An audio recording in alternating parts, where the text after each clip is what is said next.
السلام عليكم ورحمة الله وبركاته. هنستكمل مع بعض أسعار العملات المصرية القديمة.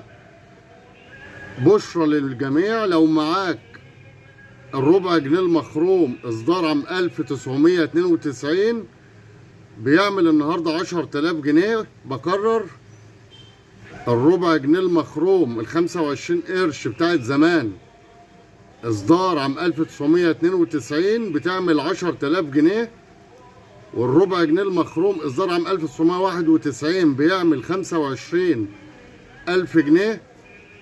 بيبقى بالشكل ده، بس سنة الإصدار بتختلف. بيبقى بدل 1993 اللي موجود مع معظم الناس بيبقى 1991 أو 1992. والوجه الآخر 25 قرش النهاردة 92 10,000. 91 الإصدار بيعمل 25,000 جنيه. دور في عمولاتك، فتش في دولابك، اسأل والدك وجدك وجدتك.